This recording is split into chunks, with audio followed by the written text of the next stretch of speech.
Hey guys, and welcome to my new plot of land that I acquired completely for free with no strings attached.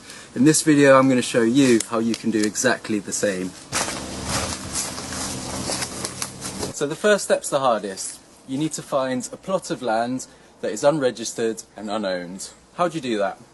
Scout your local area, look for plots of land that look abandoned, maybe they've got a rotten fence, maybe they've got a rusted gate with a lock on it that hasn't been used in years, or just generally looks run down, unowned and unused. So you can ask local farmers, ask the local post office, ask the neighbours, anyone in the vicinity who might have an idea of the history of the land. For example, this piece, I know from a good friend that's a farmer. It was owned by an older couple who died without any living relatives, any children, descendants of any sort, so this land is now truly unowned. Once you've found your land, you look on the land registry. There's about 3% of land in the UK that is unowned, but about 15% of the land is unregistered. So once you've found your plot of land, look it up on the land registry. If it hasn't been registered, you're off to a good start. But that's not the end of it. If it hasn't been registered, it could mean it's unowned, or it could mean it just hasn't changed hands since 1990. So in the next step, we'll show you how to figure out if a piece of land isn't owned if it's not on the land registry. Once you've found the piece of land you wish to claim, you just need to nail a few private land keep out signs to claim it.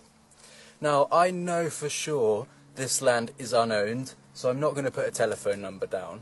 But if you looked on the land registry, and this is unregistered land, but you're not 100% sure if it might be owned or not, the best idea is to put your telephone number down there, or get a new telephone number just for this purposes, so that you know if someone calls, it's for this reason. Put a telephone number down here, and leave it for a few weeks, months. If someone calls you up, some angry farmer, like, "Oi, what are you doing on my land?" you know it's someone else's land. Once you've got your sign up, you'll want to take a photo of it, with the geolocation on it and a timestamp, so that you can prove that today in this place was when you made the claim. So someone can't come along next week, next month, next year and say that they claimed it before you. Once you've staked your claim, the land is now yours to use as you please. So I can do what I want with this land now. I could build a hut, dig a pond, graze cattle on it, whatever I could. It's as simple as that. So how do you get this land transferred in your name on legal documents? Well, it takes a while. 5 years after you stake your original claim, you can apply for temporary ownership, which are some legal documents that basically starts the process, makes it all a bit official. After 10 years, you can apply for ownership, legitimate ownership. You file those papers and the land becomes yours legally. It's all in your name, but there's a 2-year grace period in which any potential owner can come forward and claim the land, but they have to prove that the land belongs to them. So the whole process takes about 12 years, but from day one you can start using the land as if you own it, which you pretty much do if you found a piece of land that legitimately doesn't have any owners. So in this case, I found a piece of land that legitimately has no owners, so since I put that sign up, it's mine to do as I please. When making a claim to own unclaimed land, this is called claiming adverse possession, and there are a few things you need to have. First one is factual or exclusive possession of the land, so you need to fence off the area of the land as your own if it's not already fenced.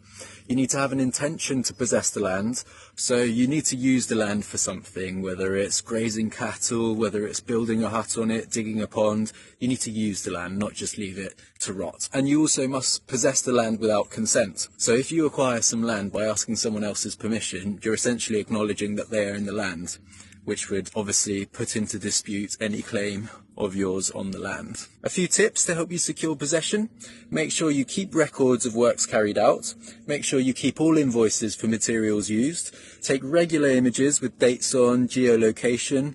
Give receipts if you rent it out and keep a copy of them. Keep the land in tip-top condition. Show that you're taking care of the land, and make friends with the people around you, the locals. They'll support your claim if you do. And that's how you get land for free with no strings attached in the UK. If you have any questions, drop them in the comments, subscribe to see what I end up doing with this land, and give the video a thumbs up to help me out. If this video reaches 1,000 likes, I'll declare this piece of land an independent nation, far from the dithering leadership that we have in England.